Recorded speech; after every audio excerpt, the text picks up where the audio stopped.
हाय, मेरा नाम गौरांग। मैं चार्टर्ड अकाउंटेंट। इस वीडियो में हम लोग बात करेंगे रेसिडेंशियल स्टेटस हम लोग कैसे निकालें। जितने भी इनकम टैक्स में इनकम टैक्स में टाइप ऑफ पर्सन है। टाइप ऑफ पर्सन पर्सन की डेफिनेशन मैं पहले आपको बता चुका हूं। टाइप ऑफ पर्सन है भैया, उनका ना रेसिडेंशियल स्टेटस निकालना पड़ेगा। रेसिडेंशियल स्टेटस क्यों, वाई, क्यों निकालना पड़ेगा? सर इसलिए निकालना पड़ेगा, अगर वह इंडिया के हैं, सामान्यता इंडिया के हैं, तो भैया वो जो भी कमाएंगे उनके हैंड में इंडिया में टैक्सेबल होगा। सर जो भी कमाएंगे, जहां कमाएंगे, पूरे पृथ्वी पे कहीं भी कुछ भी कमाएंगे, अगर वो इंडिया के माने गए तो उनके हैंड में टैक्सेबल होगा। बात समझ में आई भैया? इसलिए इसलिए रेसिडेंशियल स्टेटस निकालना जरूरी है। जब हम किसी का इनकम निकाल रहे होते हैं तो पहला क्वेश्चन ये होता है भैया, चेक करना कि भैया चेक करो कि वो रेसिडेंट है इंडिया में या नहीं है। भाई रेसिडेंट, पहला स्टेप ही हमारा यही है। इनकम कैलकुलेट करने का पहला स्टेप ही हमारा रेसिडेंशियल स्टेटस है। जो भी टाइप ऑफ पर्सन आपके पास में आ रहा है, उसका पहला स्टेप ये होता है कि पहले भैया अपना रेसिडेंशियल स्टेटस निकाल लीजिए। सर बात समझ में आ गई? अब ये रेसिडेंशियल स्टेटस कैसे निकालेंगे? देखिए, कोई बंदा या तो रेसिडेंट होगा या नॉन रेसिडेंट होगा। और ये जो रेसिडेंट और नॉन रेसिडेंट की बात कहां पे दे रखी है? एज पर सेक्शन 6 के अकॉर्डिंग ये दे रखा है कि कैसे हम लोग रेसिडेंशियल किन कंडीशनों को आपको पूरा करना पड़ेगा, तो आप रेसिडेंट कहे जाएंगे। Section 5 of the income tax act, resident, अगर आप रेसिडेंट मान लिए गए तो क्या होगा? तो आपको इंडियन एंड फॉरेन इनकम दोनों पे आपको टैक्स देना पड़ेगा। अगर आप एनआरआई हो गए तो आपको ओनली ऑन इंडियन इनकम पे टैक्स देना पड़ेगा। सही है? इन केस ऑफ इंडिविजुअल और एचयूएफ के केस में एक पड़ाव और है। रेसिडेंट और नॉन रेसिडेंट के अलावा एक पड़ाव और है। देखो, अगर आप नॉन रेसिडेंट हो गए तो दूसरे वाला पड़ाव चेक नहीं करेंगे। अगर आप रेसिडेंट हो गए तो सिर्फ इंडिविजुअल और एचयूएफ के केस में दूसरा वाला पड़ाव चेक करेंगे, जिसे हम कहते हैं resident ordinary resident. Resident not ordinary resident, है ना? ये वाला पड़ाव चेक होता है अगर आप रेसिडेंट कहलाए गए तो। किस केस में? इंडिविजुअल और एचयूएफ के केस में। सर बात समझ में आ गई?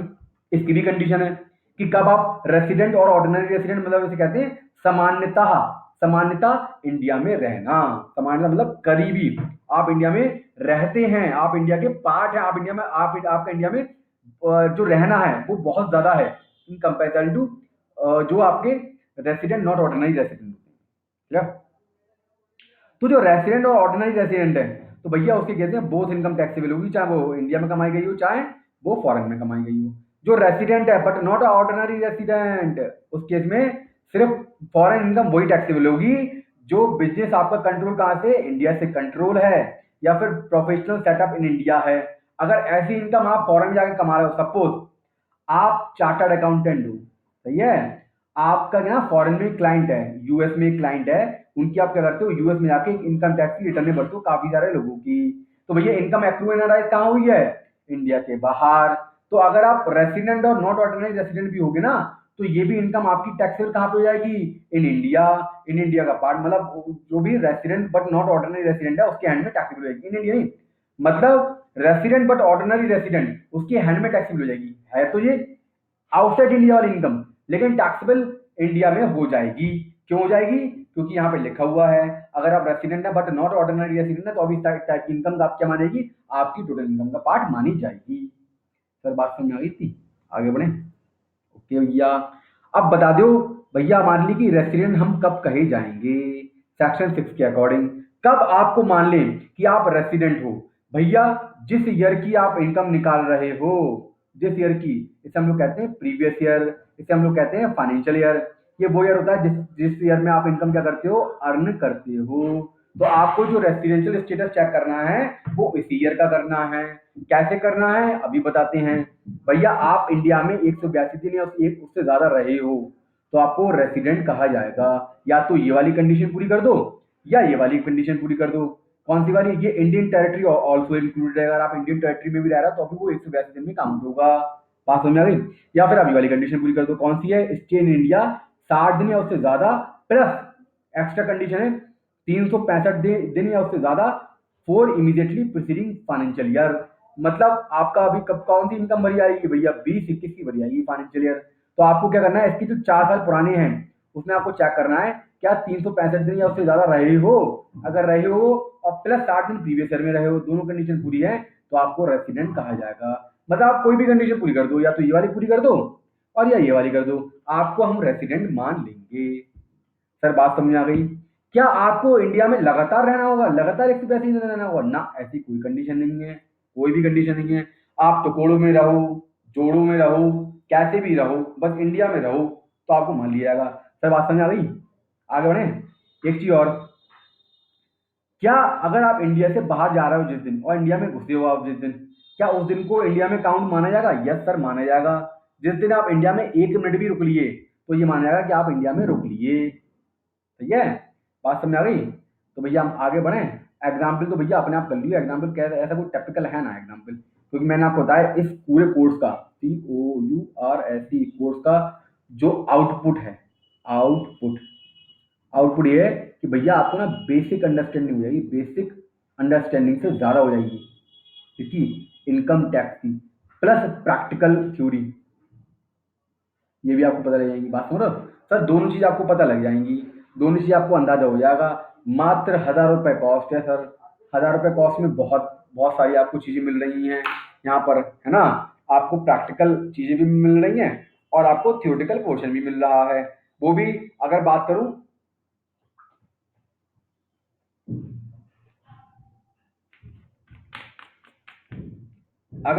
थियोरेटिकल पोर्शन की, तो थियोरेटिकल पोर्शन वो पोर्शन है थियोरेटिकल जो आपका किसमें इंक्लूडेड है, जो आपका अगर आप सीए कर रहे हो, तो उसमें एक कोर्स है आईपीसीसी, उसका उससे रिलेटेड ये इनकम टैक्स का पूरा आपका कोर्स है। मतलब ये थियोरेटिकल आप पढ़ के अगर चले जाते हो तो आप आईपीसीसी भी क्लियर कर सकते हो अपना इनकम टैक्स का। बात समझ रहे हो सर? क्लियर?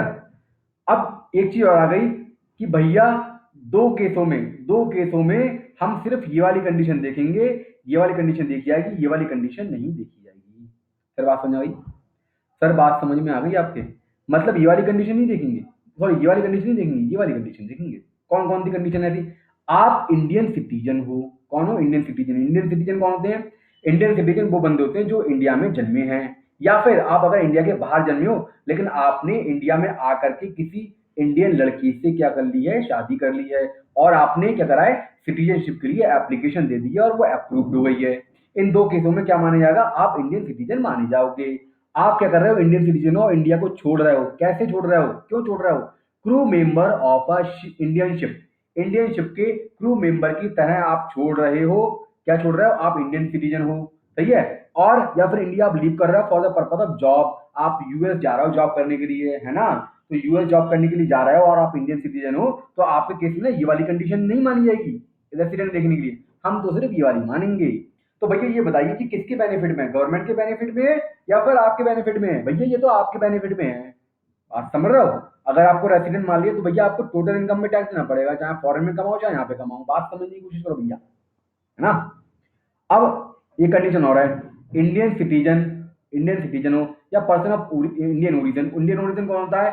इंडियन ओरिजिन जो होता है भैया कोई भी आपके दादा बाबा पापा खुद आप बॉर्न हुए अनडिवाइडेड इंडियन, मतलब आजादी से पहले अगर आपका किसी भी परिवार का भी जन्म हुआ है तो आपको क्या माना जाएगा? ओरिजिन इन इंडिया माना जाएगा। सर बात समझ में आ गई? सर बात बिल्कुल समझ में आ गई, कोई दिक्कत नहीं, कोई परेशानी नहीं है ना? आगे बढ़ते हैं। As per CBDT notification, Indian citizen who is a crew member of a ship, याद रखना यहाँ पे लिखा हुआ crew member of a ship, Indian ship लिखा है, चाहे फॉरेन शिप हो चाहे इंडियन शिप हो, crew member of a ship, period of stay in India, जब पीरियड निकालोगे स्टे इन इंडिया का तो आप does not include the following period, तो इस पीरियड को नहीं माना जाएगा। कौन सी पीरियड को नहीं माना जाएगा भैया? इसके लिए ना मैं आपको ना एक मेरा आईसीएसए का मटेरियल है उसको मैं आपको दिखाऊंगा। ये रेसिडेंशियल चैप्टर है, यहीं से नोट्स बने हुए हैं आपके। तो ये वाला मैं आपको पीरियड दिखाता हूँ, वो कौन सा पीरियड काउंट नहीं होगा, किस केस में काउंट नहीं होगा, ये भी मैं आपको बताऊंगा, है ना? ये लिखा हुआ है ना, how to determine period of stay in India for a Indian citizen being a crew member in case of a foreign bound ship where the destination of a voyage is out of India. There is an uncertainty regarding the manner and the basis of determining the period of stay in India for the Indian citizen. तो इसके लिए क्या आया, इस uncertainty को दूर करने के लिए एक एक्सप्लेनेशन दिया टू सेक्शन 6(1). क्या कह रहा है, provide that in case of a individual being a citizen of India, a member of a crew member of a foreign bound ship leaving India, India छोड़ के जा रहा है, period of stay in India shall be in respect of such voyage be determined in prescribed manner subject to the prescribed condition. कैसे count होगा, तो आप ये देख सकते हैं कैसे काउंट होगा, ये इसमें रखा रूल 126 में। तो ये वाला पीरियड आपका काउंट नहीं माना जाएगा। कौन सी पीरियड में काउंट नहीं माना जाएगा, वो वाला पीरियड हम रेसिडेंशियल स्टेटस निकालने के लिए काउंट नहीं करेंगे। सर कौन सा नहीं करेंगे, the date entered into the continuous discharge certificate in respect of a joining the ship. ठीक है, वो डेट, द डेट एंटर्ड, उस डेट से जब आप कॉन्टिन्यूअस डिस्चार्ज सर्टिफिकेट पे क्या वो कि इन रिस्पेक्ट ऑफ ज्वाइन हुए शिप पर। ठीक है, क्लियर। और उस डेट तक, किस डेट तक, the date entered into the continuous discharge certificate in respect of a signing off by that individual from the ship in respect of a such voyage. तो मतलब आप जिस डेट से साइनिंग करते हो एंटर करने के लिए और बाहर निकलने के लिए साइन करते हो, तो ये जो एंटर करने से बाहर जाने तक का जो टाइम है, ये वाला टाइम रेसिडेंशियल स्टेटस में आपके दिन गिने नहीं जाएंगे। सर बात समझ में आ गई। ये eligible voice continuous discharge certificate होता है, the terms has been meaning assigned to it in the merchant shipping. ठीक है, rules 2001 made under the merchant shipping act 1958। ये टर्म्स जो दिया हुआ है वहां पे असाइंड हुआ है continuous discharge certificate. Eligible voyage क्या होता है, eligible voyage undertaking by the ship engage in the carriage of passenger या freight in international traffic where for the voyage having originated from any port in India has its destination. या तो उसका origin point है India से और destination कहाँ है, India के बाहर है, या फिर उसका ओरिजिन पॉइंट इंडिया के बाहर से है और डेस्टिनेशन कहाँ है, इंडिया में। अगर इन दोनों में से कोई भी पूरा हो गया तो भैया उसको क्या मान लेंगे हम, एलिजिबल वॉइस मान लेंगे। बात समझ आ गई भैया। तो उसका इंडियन सिटीजन होना भी जरूरी है, और इंडियन सिटीजन के साथ साथ मैंने आपको बताया कि भैया Indian citizen crew of ship, ship कोई सा भी, चाहे फॉरेन शिप हो चाहे इंडियन शिप हो। सर बात समझ में आ गई।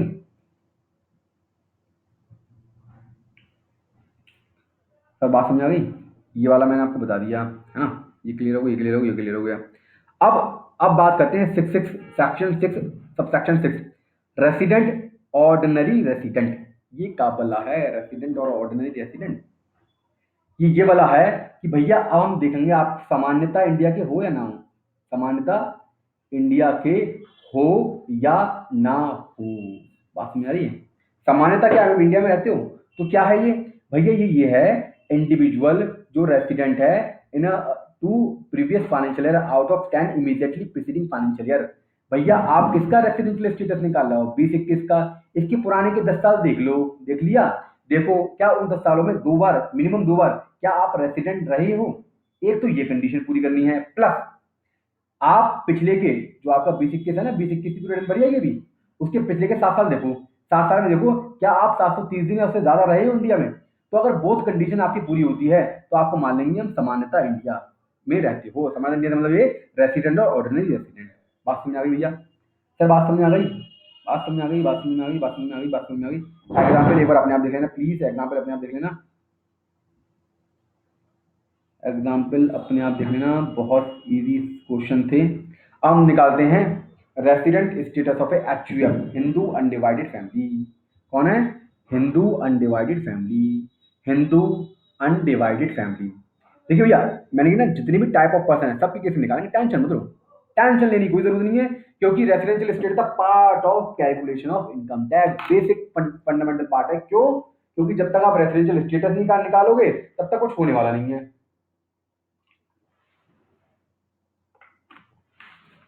तो भैया रेसिडेंशियल स्टेटस निकलना बहुत जरूरी है, बहुत जरूरी है ना। तो भैया अभी किसका बात करा हमने, अभी बात करा था पर्सन का, राम रहीम का। अब बात करेंगे फैमिली का, बीवी बच्चा सहित फैमिली, है ना। हस्बैंड, ये हस्बैंड है, हस्बैंड बैंड नहीं है, हस्बैंड, और ये है वाइफ, है ना। ये छोटा सा बच्चा उनका, ये पूरा क्या हो गया, एच यू एफ, हम लोग कहते हैं हिंदू अनडिवाइडेड फैमिली, एक ऐसी फैमिली जो डिवाइडेड नहीं है। सही है। तो एचयूएफ का रेसिडेंशियल स्टेटस कैसे निकालेंगे भैया? एचयूएफ का कैसे रेसिडेंशियल स्टेटस निकालने के लिए सबसे पहले निकालो कि वो रेसिडेंट है या नहीं है। रेसिडेंट है या नहीं है ये कैसे पहचाने भैया? रेसिडेंट कैसे पहचाने? तो भैया रेसिडेंट ऐसे पहचानो, क्या उसका कंट्रोल और मैनेजमेंट क्या इंडिया से हो रहा है कि होल्डली या पार्टली? पास में कुछ करो। कंट्रोल और मैनेजमेंट का मतलब क्या है? क्या जो डिसीजन लिए जाते हैं उसको चलाने के लिए, मतलब एचयूएफ को चलाने के लिए जो डिसीजन लिए जाते हैं, क्या वो होल्डली या पार्टली, जो मेजर डिसीजन लिए जाते हैं, क्या वो होल्डली या पार्टली इंडिया से लिए जा रहे हैं? अगर इंडिया से लिए जा रहा है तो भैया रेसिडेंट इन इंडिया है वो। अगर होल्डली होल्डली फुल्ली आउटसाइड इंडिया से लिए जा रहे हैं तो उसको हम लोग कहते हैं non resident. Sir control and management means the directing power a particular place with a degree of permanence. आपका रजिस्टर्ड प्लेस ऑफ एड्रेस होने की आवश्यकता नहीं है कि आपका मैनेजमेंट वहां से हो रहा है। सैया भैया, सॉरी सैया गलत बोल गया मैं, भैया। तो भैया ये है कि भैया सीधा सीधा बात ये है कि ऐसा है, मैं आपसे कह रहा हूं कि भैया आपका रजिस्टर्ड प्लेस वहां पर है उससे कोई मतलब नहीं है। आपका रजिस्टर्ड प्लेस कहां पर है? आपके मेजर डिसीजन कहां से लिए जा रहे हैं, आपकी कंट्रोलिंग कहां से हो रही है। सर ये इस पे भी माना जाएगा कि आप रेसिडेंट हैं या नहीं है। अगर आपका पार्टली या होल्डली इंडिया में है कंट्रोल, है ना, कंट्रोल और मैनेजमेंट, तो आपको क्या माना जाएगा? रेसिडेंट माना जाएगा। अगर होल्डली इंडिया के बाहर है तो भैया उठा के हम आपको भेज देंगे बाहर, नॉन रेसिडेंट। अब आप भैया हो गए, देखो मैंने कहा ना नॉन रेसिडेंट होगा तो आगे तो हम बढ़ेंगे नहीं, क्योंकि दो केस ही में आगे बढ़ते हैं, इंडिविजुअल और एचओएफ के केस में, बाकी किसी केस में आगे नहीं बढ़ते। सिर्फ दो केस में हम आगे वाला स्टेप चेक करते हैं। कौन सा वाला? सर रेसिडेंट और ऑर्डिनरी रेसिडेंट वाला। तो मैंने आपको दो कंडीशन बताई थी इससे पहले वाली। अगर अब ये दो कंडीशन, चूंकि एचयूएफ तो पर्सन है नहीं, एचयूएफ थोड़ी ना भागता फिरता है भाई, एचयूएफ तो फैमिली है। अब फैमिली थोड़ी ना उठ के जा रही है, बात समझ कुछ भैया। भाई उसमें से एक इंडिविजुअल तो जाएगा, तो आप किसकी चेक करें? किसी कंडीशन चेक करें वैसे जो आपकी कंडीशन है, तो भैया वो चेक करो आप कर्ता की। किसी चेक करोगे? कर्ता, जो भी एचओ का कर्ता होगा उसकी चेक करो।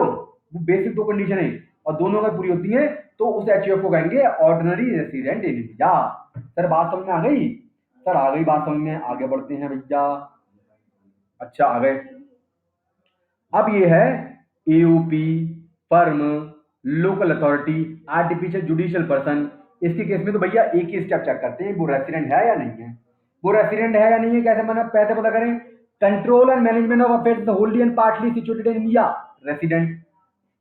होल्डली outside India, non resident. Sir बात समझ में आ गई आपको? सर बेसिक फंडा ये है कि अगर एक भी थप्पड़ इंडिया से पड़ रहे हैं आपको तो फिर हम आपको मान लेंगे रेसिडेंट इन इंडिया।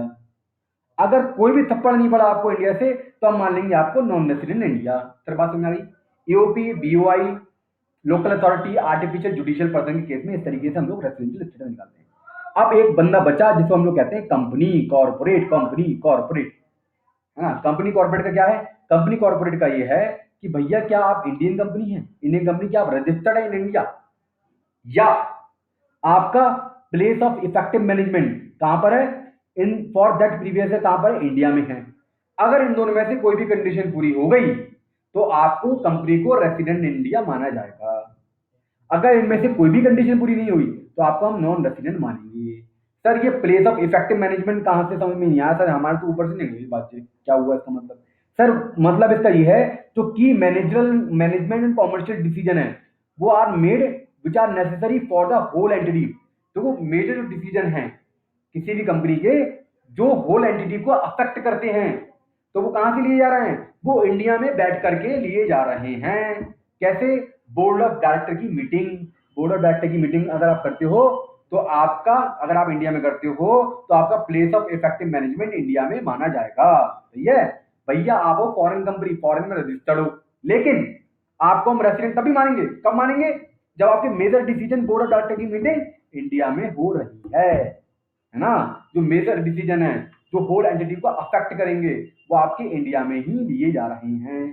सर बात समझ में आ गई इतनी? आगे बढ़े, आगे बढ़ते हैं। अब आती है यहाँ पर scope of total income, section 5। मैंने आपको इससे पहले ही बताया था सेक्शन 5 क्या है, कि भैया सेक्शन 5 ये बताती है कि अब अगर आप रेसिडेंट और ऑर्डिनरी रेसिडेंट इन इंडिया हैं तो आपके केस में ग्लोबल इनकम टैक्सेबल होगी। क्लियर? और अगर आप नहीं हैं, नॉन रेसिडेंट है, या फिर आप नॉट ऑर्डिनरी रेसिडेंट है, तो इस केस में भी फिर आपका क्या होगा, आपकी इंडियन इनकम टैक्सेबल होगी, फॉरेन इनकम टैक्सेबल नहीं होगी। बात समझ में आ गई क्या? बस एक ही दायरा बढ़ता है रेसिडेंट और मतलब नॉट ऑर्डिनरी रेसिडेंट और ऑर्डिनरी रेसिडेंट में, कि जो आपकी फॉरेन इनकम है नॉट ऑर्डिनरी रेसिडेंट केस में, वो भी टैक्सेबल आएगी अगर उसका इफेक्टिव मैनेजमेंट इंडिया से है। बात समझ में आ गई? आगे बढ़ गया। अब भैया इसमें ना एक चीज रखी है, देखो लिखो लिखो क्या लिखा है, इनकम रिसीव्ड या deem to be received in during the financial year. इसका मतलब क्या है? इनकम जो आपको इंडिया में प्राप्त हो गई, या प्राप्त हुई हो या ना हुई हो, लेकिन हम तो मान लेंगे कि आपको पैसा मिल गया, मानेंगे, है ना। कुछ आवारा लड़कों की ये टेंडेंसी होती है, क्या होती है, कि वो लड़की प्यार करे ना करे उसे, लेकिन वो मान लेते हैं कि लड़की हमसे प्यार करती है, तो ऐसी गवर्नमेंट मानती है कि आपको पैसा मिले या ना मिले, मान लेंगे कि पैसा मिल गया। तो किस केस में मिल गया वो भी हम बताएंगे, है ना। तो भैया ये तो बात हुई रिसीव वाली। अब बात होती है एक्रूड और अराइज, या deem to be accrue and arise, है ना। यहाँ पे बात हो गई डीम टू बी, डीम यहाँ पे डीम टू बी आ गया ना, डीम टू बी का मतलब हो गया मान लेंगे, चाहे यहाँ पर एक्रू हुई हो या ना हुई हो। ये एक्रू और अराइज का मतलब क्या है? एक्रू और अराइज का मतलब है कि भैया एक हमारा एक टीम मेंबर है, या फिर एक है ना कंसल्टेंट साहब है, कंसल्टेंट साहब, चलो यार कंसल्टेंट छोड़ो यार, एक ना आपको एक सिंगर को बताओ, सिंगर सिंगर सिंगर भाई साहब गाना गाने गए यूएस में। कहाँ गए? यूएस में। कौन सा गाना गा रहे हैं? तेरा तेरा तेरा सुरूर। तो भैया अगर इस तरीके का गाना गा रहे हैं यहाँ के यूएस में, और वहां से कुछ इनकम हो रही है, थोड़ी बहुत सी अगर इनकम हो जाती है, तो वो इनकम क्या मानी जाती है? Accrue and arise in US. India में नहीं मानी जाएगी, accrue and arise in India. तो भैया जहां पे आप परफॉर्मेंस दे रहे हो, जहां पे आप परफॉर्मेंस दे रहे हो, तो वहां से अगर आपको कुछ पैसा मिल रहा है, तो ये इनकम कहाँ की मानी जाएगी? उसी उसी वहां पर उसी कंट्री की एक्रू एंड अराइज मानी जाएगी।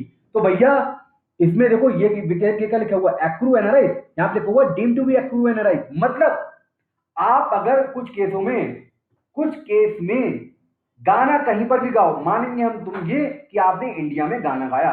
भैया ये तो एक एग्जाम्पल है, क्योंकि उसमें जो मैं आगे आपको ये बताऊंगा वो इससे डिफर करता है, मतलब इसका इससे कोई संबंध नहीं है, सिंगर विंगर से कोई संबंध नहीं है। आगे केस अलग है, जस्ट जस्ट एग्जाम्पल। मैंने आपको एक एग्जाम्पल की तरह समझाया है इसको। अब आगे बढ़ते हैं।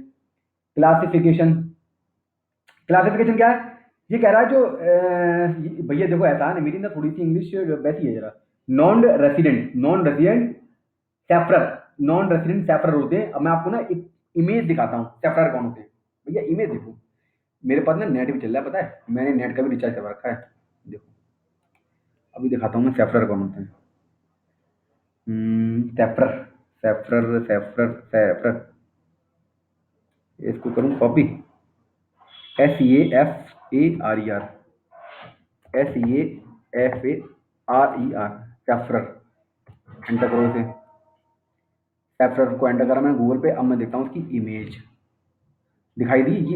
ये जो ना जहाज पे काम करते होते हैं ना ये लोग, ये जहाज पे काम कर रहे हैं, ये इसको हम कहते हैं सेफरर। तो अगर ये नॉन रेसिडेंट है, कौन है? Non resident. अगर नॉन रेसिडेंट के हैं, सेफरर हैं, और शिप पे काम कर रहे हैं, तो इनके द्वारा सर्विस रेंडर कहाँ हुई है? Outside India, but receive salary in NRE account.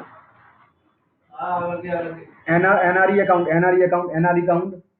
अगर कोई भी income receive salary in NRE account of Indian bank, तो भैया इसको क्या मानेंगे? इसको हम इंडिया में रिसीव नहीं मानेंगे।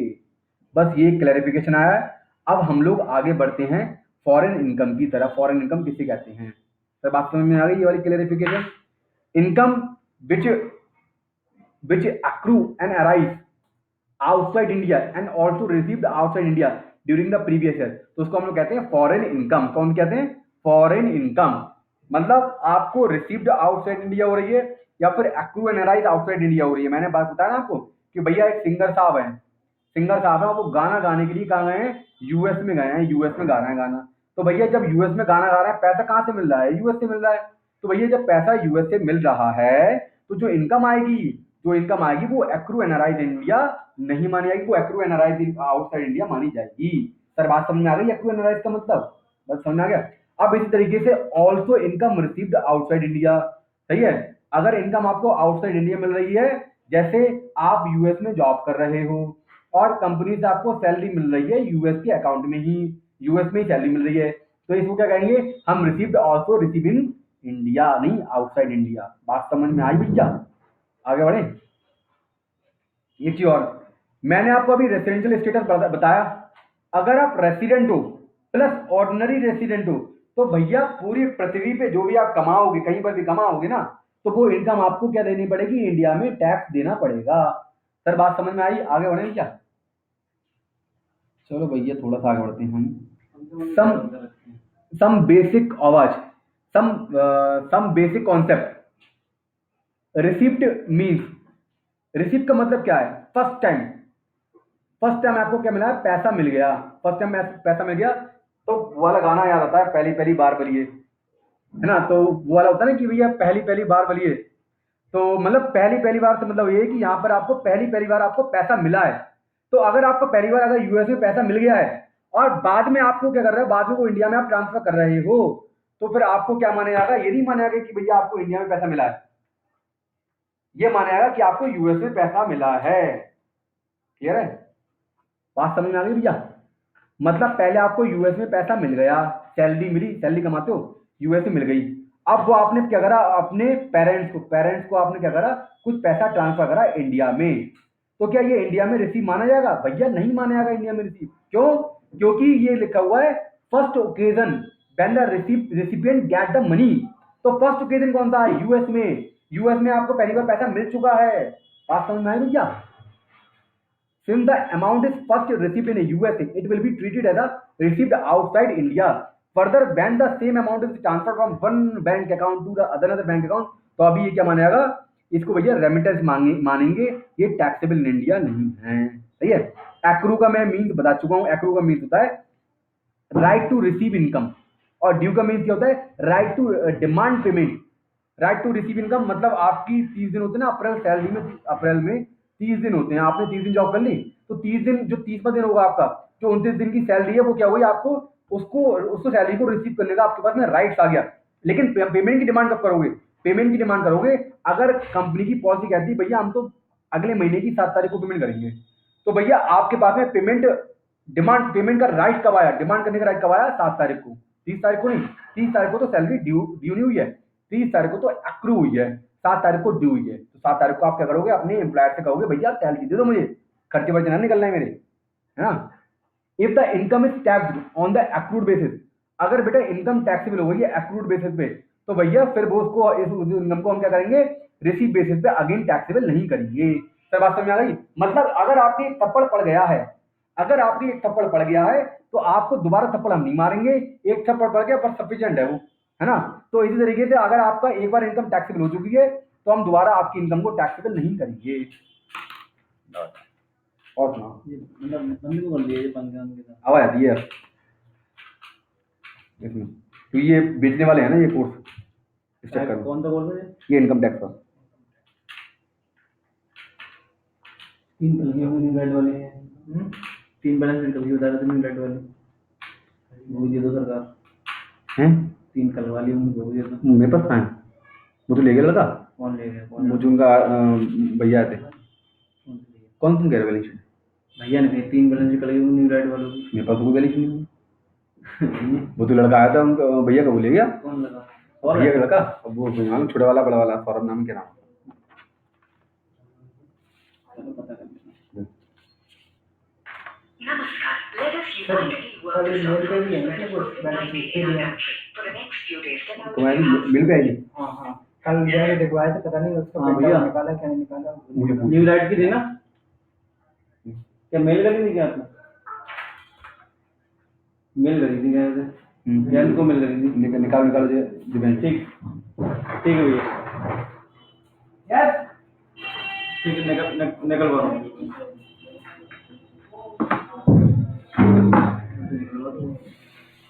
और सुना क्या बढ़िया।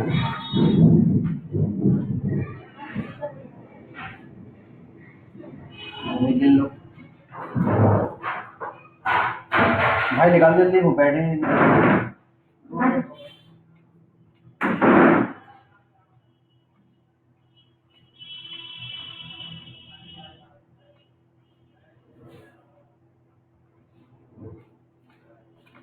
2800 14 शुरू हुई है पता नहीं भैया, हैं? पता नहीं भैया नहीं। गए थे 19 तारीख को वहाँ पर, 19 तारीख को गए थे, शीशे शादी हुई है हो गया क्या हो गया वहाँ पे? जल्दी कर रहे हो? जुलाई में करेंगे। वो क्या नाम है गुजराई नवंबर में दिसंबर में शादी करेंगे यार, क्योंकि मेरा काम हो गया ना, चलो बढ़िया, अभी तो टाइम मिल नहीं पाएगा। चलो सही, फिर आपका नंबर लगे जल्दी ले अभी ले। देखते हैं, अगले साल देंगे अपना। New light machine store. हाँ हाँ, फिर आए हमारी सीए भाभी कुर्सी पे बैठने वाली, दे हो फिर मैं तो उन्हीं से सिग्नेचर करा करूँगा भाई, यार तुम्हारा सिग्नेचर नहीं चाहिए। पंगा उंगा बोल ले हम आज बता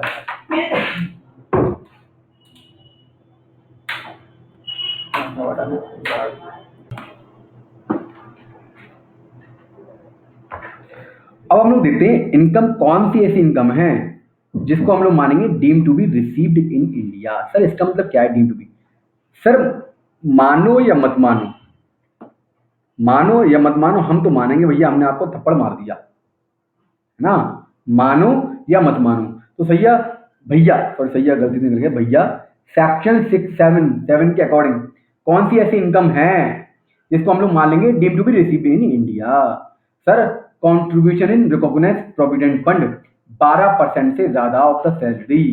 तो जो 12% से ज्यादा जितना भी कॉन्ट्रीब्यूशन हो रहा है तो उसको हम लोग क्या मानेंगे? Deem to be received in India. ठीक है, इंटरेस्ट जो भी कमा रहे हो ना, इंटरेस्ट कमा रहे हो 9% से ज्यादा, जो भी आप कमा रहे हो रिकॉग्नाइज प्रोविडेंट फंड में, मान लेंगे उसको deem to be received in India. Contribution किसका? सेंट्रल गवर्नमेंट का, एम्प्लॉयर का, in a person scheme under section 80CCD national pension scheme में आप क्या कर रहे हो? आपके एम्प्लॉयर आपका क्या कर रहे हैं? कॉन्ट्रीब्यूशन कर रहे हैं, तो उसको हम लोग मान लेंगे deem to be received in India. आप अनरिकॉग्नाइज्ड प्रोविडेंट फंड से प्रोविडेंट फंड में, रिकॉग्नाइज्ड प्रोविडेंट फंड में ट्रांसफर कर रहे हो एम्प्लॉय कॉन्ट्रीब्यूशन एंड इंटरेस्ट, तो उसको भी हम लोग क्या मानेंगे? मान लेंगे deem to be received in India. तो भैया ये कुछ केस थे, यहाँ पर आप मान लेते हैं कि deem to be received in India है ना। अब पढ़ते हैं सेक्शन 9।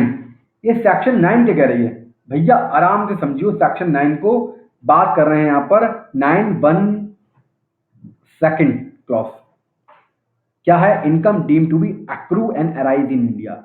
भैया आपने इनकम इंडिया में एक्रू करी या ना करी, हम तो मान लेंगे कि आपने इंडिया में ही इनकम एक्रू एंड अराइज करी है। सर क्यों मान रहे हैं? क्योंकि हमें इंडिया में टैक्स लगाना है इस पर, किसी भी केस में हमें इंडिया पर क्या देना है? इंडिया में हमें टैक्स वसूल करना है, तो हम मान लेंगे कि ये deem to be accrue and arise in India है ना। क्या कौन सी? और सैलरी आपको पेबल हुई है, किस लिए सैलरी पेबल हुई है? सर्विस रेंडर्ड इन इंडिया, है ना। कोई एनआर है, एनआर, उसने क्या करा? इंडिया में आके क्या करी है? सर्विस दी है अपनी, तो भैया मान लेंगे इसको deem to be received in India, मान लेंगे deem to be accrue and arise in India, मान लेंगे, है ना। कोई एनआर हो गया और इंडिया में आके सर्विस देता अपनी, तो भैया मान लेंगे कि भैया तुम्हारी जो इनकम है वो accrue and arise in India हुई है। बात समझ आई भैया? 9(1) क्लॉज 3 क्या कह रहा है? Salary payable by the government, किसको? सिटीजन, इंडिया के सिटीजन को, for service rendered outside India. Outside India जाके जो होते हैं ना गवर्नमेंट के एम्बेसीज होते हैं, वो जाके आउटसाइड इंडिया सर्विस देते हैं, तो भैया ऐसा है तो अब ये मानेंगे ये सर्विस कहाँ गई है? Deem to accrue and arise in India हुई है। हाँ ये अलग बात है कि इनको अलाउंसेस एंड पर्टिकुलर दिया था, वो एग्जेम्प्टेड होता है 10(7) में। बात समझ आई? 9(1) का क्लॉज 4 क्या कह रहा है? Dividend paid by the Indian company outside India क्या है? Deem to be accrue and arise in India है ना। Interest payable by the government, देखो ये कुछ केसेस है, मैं आपको ना इस केस को ऐसे एग्जांपल से समझाता हूँ, ऐसे समझो। देखो या तो गवर्नमेंट हो गई, है ना, या रेसिडेंट हो गया, या नॉन रेसिडेंट हो गया, है ना। ये क्या करना है? एनआर, नॉन रेसिडेंट से क्या ले रहा है? पैसा ले रहा है उधार। नॉन रेसिडेंट से क्या कर रहे हैं? लोन लिया है। क्या लिया है? लोन लिया है। जब इन्होंने लोन लिया है, ये क्या दे रहा है एनआर को? इंटरेस्ट। तो ये जो इंटरेस्ट वाला पोर्शन है इसको क्या माने भैया? Deem to be accrue and arise in India, माने या ना माने? भैया मानोगे अगर ये पैसा कहाँ पे यूज हुआ है? इंडिया में यूज हुआ है। अगर ये पैसा इस्तेमाल इंडिया में हुआ है तो आपको मानना पड़ेगा, हम तो भैया मानेंगे deem to accrue NRI India हुआ है, मतलब एनआर को टैक्स देना पड़ेगा इंटरेस्ट पर, जो इंटरेस्ट को अर्न कर रहा है। इस तरीके से इंटरेस्ट ना होके अगर वो रॉयल्टी का पेमेंट कर रहा है, रॉयल्टी का हो या टेक्निकल सर्विस का हो, है ना, किसी का भी हो, कौन पेमेंट कर रहा है? यही गवर्नमेंट पेमेंट कर रही है, रेसिडेंट पेमेंट कर रहा है, एनआर पेमेंट कर रहा है। किसको पेमेंट कर रहा है? नॉन रेसिडेंट को पेमेंट कर रहा है। किस लिए पेमेंट कर रहा है? अगर रॉयल्टी या जो भी आपकी टेक्निकल सर्विस है अगर वो इंडिया में यूटिलाइज हो रही है, यूज हो रही है, तो क्या मानेंगे हम इसको? Deemed to be received in India मानेंगे, deemed to be accrue NRI in India मानेंगे। सब बात समझ में आ गई? वो तो ऊपर से मैंने आपको बताया था टेक्निकल इंटरेस्ट वाला पोर्शन, ये आपका टेक्निकल सर्विस वाला है। बात वही है, गवर्नमेंट है ना, managerial and consultancy technical service ली है ना, resident person except if technical service utilize earning income outside India. ये याद रखना, अगर भैया उस टेक्निकल सर्विसेज को या लोन को या रॉयल्टी को आपने इस्तेमाल किया और बाहर से आपको इनकम आ रही है उसकी वजह से, तो नहीं मानेंगे भैया deem to be accrue NRI India. ये याद रखना, deem to be accrue NRI India तभी माना जाएगा जब आपका उससे फॉरेन में इनकम ना होगी, इंडिया में इनकम आप उस चीज से कमा रहे हो। पास में आई। रॉयल्टी कौन पे कर रहा है? गवर्नमेंट पे कर रही है, रेसिडेंट पे कर रहा है, एनआर पेमेंट कर रहा है। ये याद रखना भैया, आपका इनकम कहाँ पे होनी चाहिए? आपको इनकम होनी चाहिए इंडिया में अराइज होनी चाहिए, है ना, इंडिया में अराइज होनी चाहिए, तभी हम मानेंगे कि ये income due to be accrue NRI India हुई है। एक कंप्यूटर सॉफ्टवेयर है विद कंप्यूटर हार्डवेयर, एक कंप्यूटर हार्डवेयर है उसके अंदर छोटा सॉफ्टवेयर लगा हुआ है ना, तो चूंकि डीम टू बी, तो चूंकि ये क्या है, क्या not deem to be accrue NRI in India lump sum royalty for taking all the rights of a software USA not deem to be accrue NRI in India, है ना। तो ये सॉफ्टवेयर को नहीं मानेंगे कि वो deem to be accrue NRI in India हुआ। क्यों नहीं मानेंगे? क्योंकि भैया वो तो कंप्यूटर हार्डवेयर के साथ में लग के आया है, चिपक के आया, उसमें जो मेजर पार्ट किसका है? वो कंप्यूटर हार्डवेयर का, वो सॉफ्टवेयर थोड़ी नहीं है। बात समझने की कोशिश भैया, है ना। It also amount paid to US use computer software royalty, है ना। तो ये कह रहा है कि अगर कंप्यूटर सॉफ्टवेयर यूज करे जाते हैं उसके बदले में रॉयल्टी आ रही है, तो उसको भी हम क्या मानेंगे? रॉयल्टी। इसको क्या मानेंगे हम? रॉयल्टी मानेंगे। रॉयल्टी का मतलब क्या है? यूज ऑफ पेटेंट यूज कर रहा हो, इन्वेंशन, किसी की दूसरे के इन्वेंशन को आप यूज कर रहे हो, इस्तेमाल कर रहे हो, उसके बदले रॉयल्टी दे रहा हो।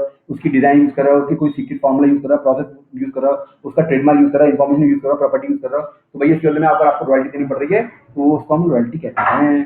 Transfer of a right licence for any copyright artistic scientific literacy work, है ना, इन सबको क्या मानेंगे? इसके बदले में अगर आपने पेमेंट करा हुआ है तो इसको हम लोग रॉयल्टी मानेंगे। तो बात हमें होता है ना यार, फिल्मों के राइट खरीद लिए हमने, ये कर दिया, वो कर लिया, तो इसको हम लोग क्या मानेंगे? रॉयल्टी।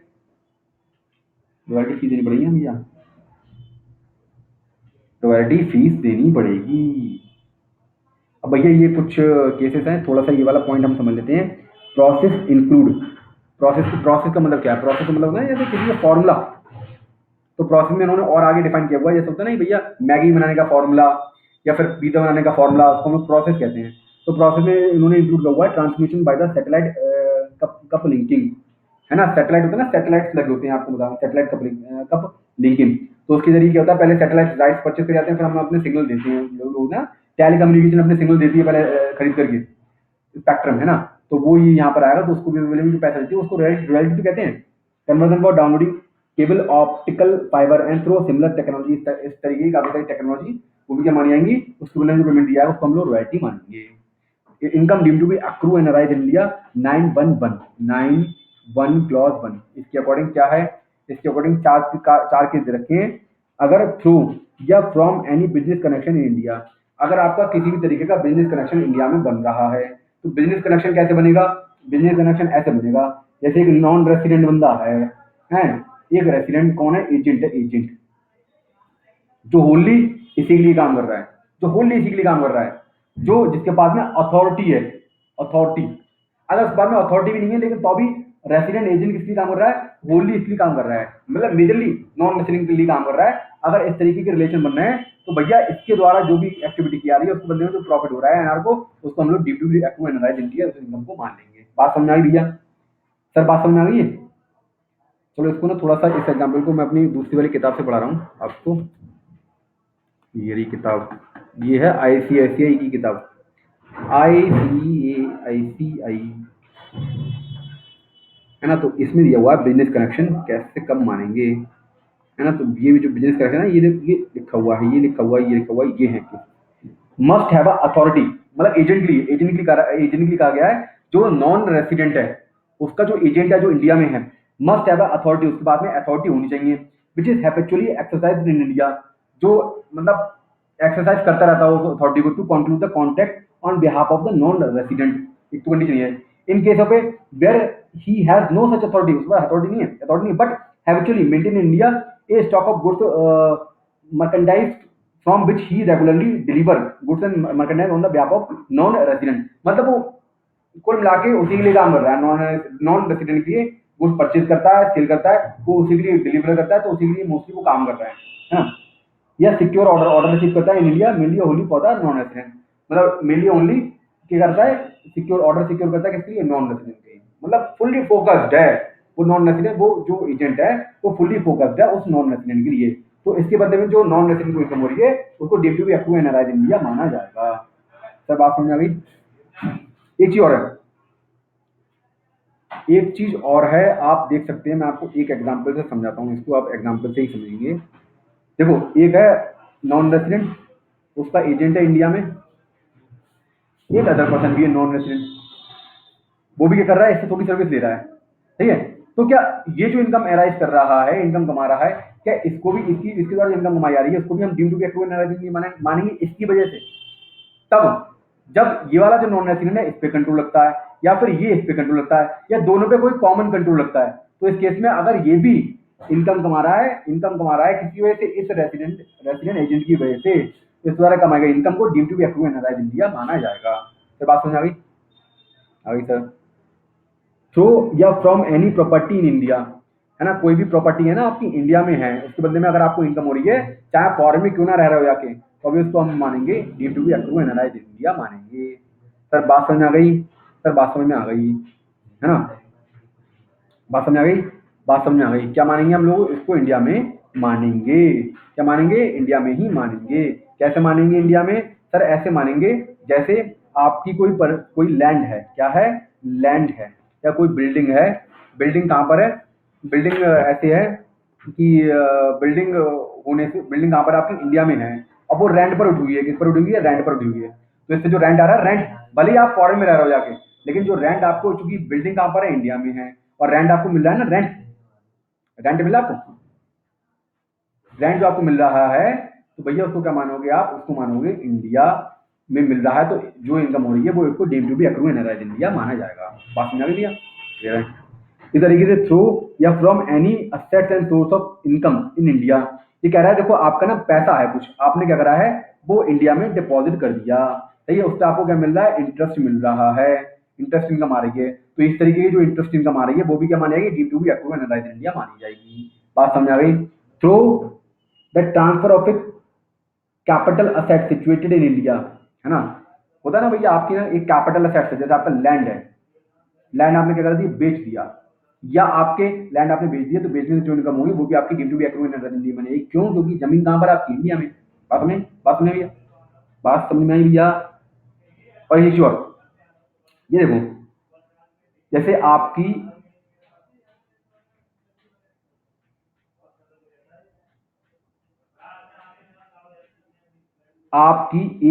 एक नॉन रेसिडेंट हैं, जैसे एक कंपनी है नॉन रेसिडेंट, एक दूसरी कंपनी है non resident.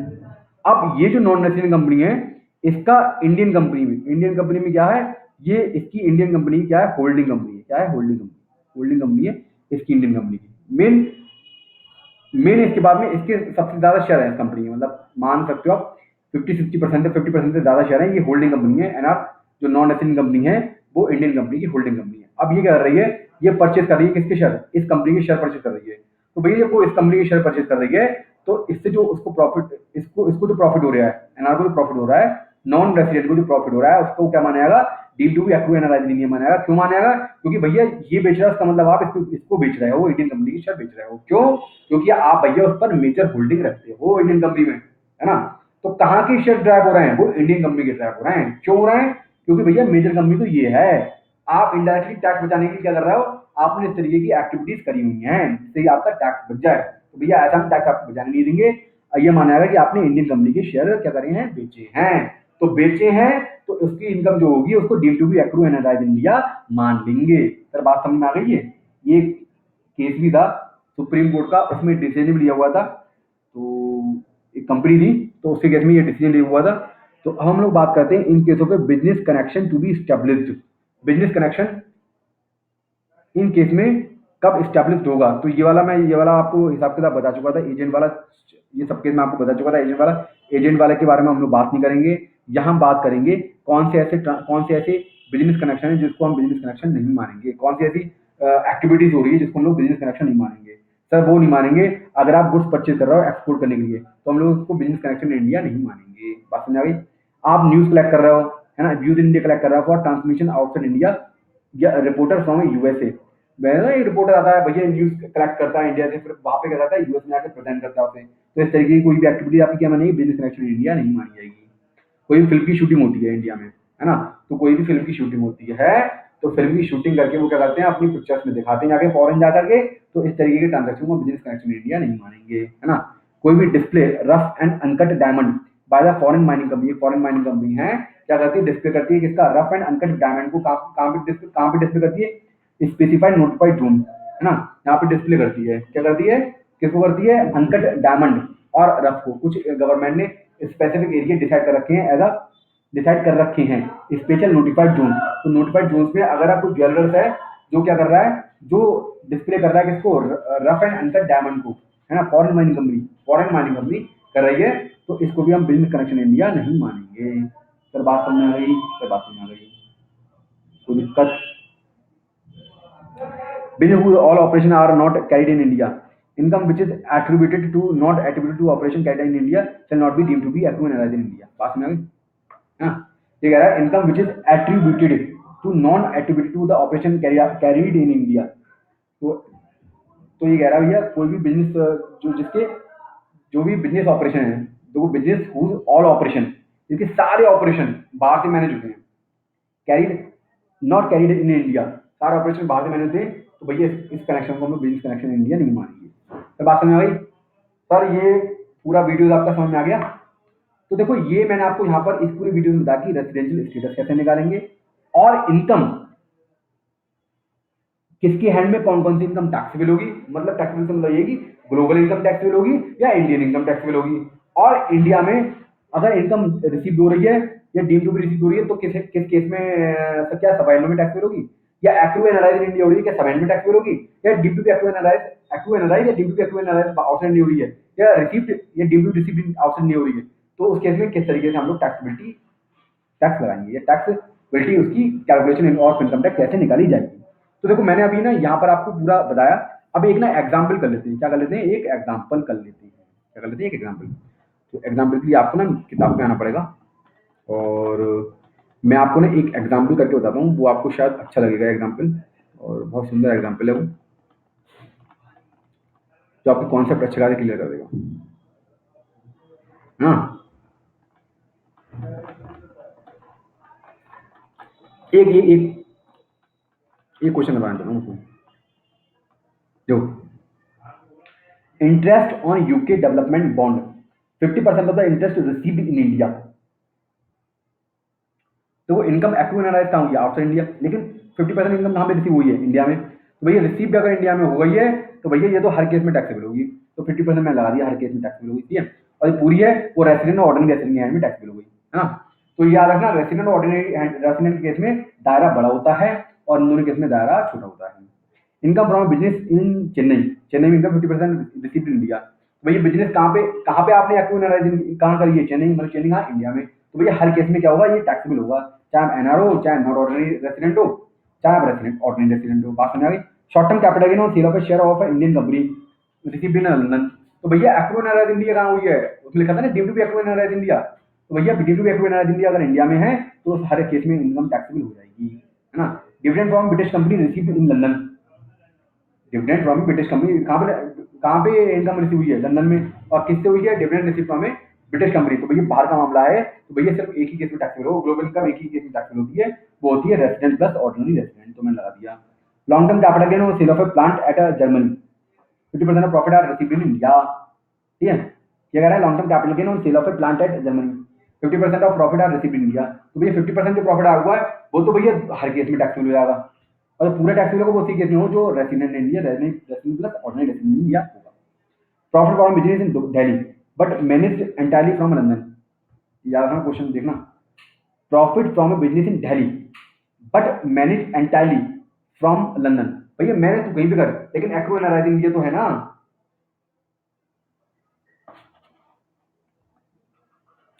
Accrue and arise India तो है, भैया इंडिया में टैक्सेबल होगा हर केस में। Income from a house property, है ना, in London deposit in a bank at London later on remitted to India, भैया एक ही हैंड में टैक्सेबल होगी, रेसिडेंट और ऑर्डिनरी रेसिडेंट। क्यों भैया, रेमिटेंस को फर्स्ट रिसीव नहीं मानेंगे, ये मैं पहले कह चुका हूँ आपसे, है ना। Interest on debenture in an Indian company receive in London, कुछ नहीं। एक्रू एंड अराइज इंडिया कहाँ हुई है, एक्रू एंड अराइज कहाँ हुई है, इंडिया में। Deem to be accrue and arise India में हुई, तो भैया पकड़ लो इसे, इंडिया में पकड़ लो देशी की, हाँ। Fee for technical services rendered in India but received in London, कोई दिक्कत नहीं है। सर्विस कहाँ पर रेंडर करिए, इंडिया में, तो deem to be accrue and arise India कहाँ है, इंडिया में है, तो भैया इंडिया में टैक्सेबल हो जाएगा। Profit from business in Mumbai manage from London, कोई बात ना, भैया इंडिया में एक्रू एंड अराइज हुई है तो हम इंडिया में हर केस में टैक्सेबल माना जाएगा। बात समझ में आई?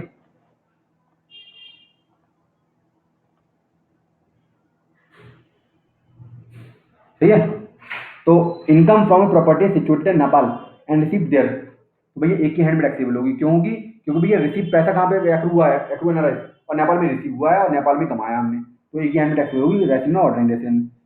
Past foreign untaxed income brought to India during the previous year, किसी हैंड में टैक्स नहीं होगी, पास्ट का मामला है, अनटैक्स इनकम है, पास्ट का मामला है, किसी हैंड में टैक्स नहीं होगी। Income from agriculture land in Nepal receive there and then brought to India, एक हैंड टैक्स मिलोगे 18,000 रुपए, पहले तो एग्रीकल्चर के बाद टैक्स मिलोगी, लेकिन चूंकि इंडिया का मैटर है नहीं, नेपाल का मैटर है, तो टैक्स मिलोगे एक ही हैंड में। Income from profession in Chennai which was setup in India and receive there but spend in India. Income from profession in Chennai Kenya which was setup in India, एक प्रोफेशन है जो इनकम कहाँ से हो रही है, प्रोफेशन जो केन्या में करा हुआ है, लेकिन उसका सेटअप कहाँ पर है, इंडिया में है, तो चूंकि इंडिया से मैंने जुड़ा है, तो भैया सिर्फ दो केस में टैक्सेबल इन इंडिया होगा, एक तो रेसिडेंट केस में और नॉट ऑर्डिनरी रेसिडेंट केस में, ठीक है। रेसिडेंट ऑर्डिनरी रेसिडेंट और नॉट ऑर्डिनरी रेसिडेंट केस में, दोनों केस में टैक्सेबल हो क्यों जाएगा नॉट ऑर्डिनरी रेसिडेंट केस में, क्योंकि मैनेजमेंट कहाँ से हो रहा है, इंडिया से हो रहा है ना, सेटअप कहाँ का है, इंडिया का है। Gift receive on occasion of his wedding not taxable. Interest on saving bank deposit in state bank of India, her case में टैक्सेबल हो जाएगा, ठीक है। Income from business in Russia control from Russia, तो एक ही हैंड में taxable हुआ ये, ठीक है। Dividend from Reliance petroleum limited and Indian company, ये भैया हर केस में टैक्सेबल हो जाएगा, ठीक है। तो ये आपकी पूरी वीडियो थी जिसमें मैंने आपको बताया था कि रेसिडेंशियल स्टेटस कैसे निकालेंगे, साथ में टोटल इनकम क्या होती है, टोटल ग्लोबल इनकम क्या होती है और इंडियन इनकम क्या होती है, और साथ में मैंने आपको ये बताया था deem to be accrue and arise India होता है, और क्या कहते हैं deem to be accrue and arise India क्या होता है, deem to be receive deem to be receive in India क्या होता है, ठीक है। काफी सारे मैंने पॉइंट्स आपको यहाँ पर बताए थे, प्रॉपर तरीके से समझाया हुआ है, तो इस वीडियो को प्रॉपर तरीके से देखिए, बार बार देखिए, चाहे बार बार देखिए, समझिए कि इसका मतलब क्या है, क्या मतलब है एक्रू एंड अराइज का, क्यों हम एक्रू एंड अराइज को बेस मानना है, या फिर क्यों हम कैश को बेस मानना है। मैं आपको बता दूं, देखो इनकम टैक्स में दो अकाउंटिंग पॉलिसी होती है, या तो आप कैश बेसिस पे रख लो, या इनकम बेस, या फिर आप ड्यू बेसिस पे रख लो, या आपके ऊपर है ना। तो ये काफी सारी चीजें मैं आपको बताएंगे अपनी वीडियोस में, तो मैं अपनी वीडियो यहाँ पे क्लोज कर रहा हूँ। देखो काफी सारे पॉइंट जो आपके हैं, क्वेरीज हैं, वो आप मुझसे पर्सनली व्हाट्सएप पे पूछ सकते हैं, ठीक है, या फिर ईमेल कर सकते हैं। मैं अपनी वीडियो यहाँ पे क्लोज कर रहा हूँ, मैं इसी तरीके से आगे वाली वीडियोस आप प्रॉपर तरीके से देखिए और आप उसको समझिए, ठीक है। मैं अपनी वीडियो यहाँ पे क्लोज कर रहा हूँ, ओके बाय।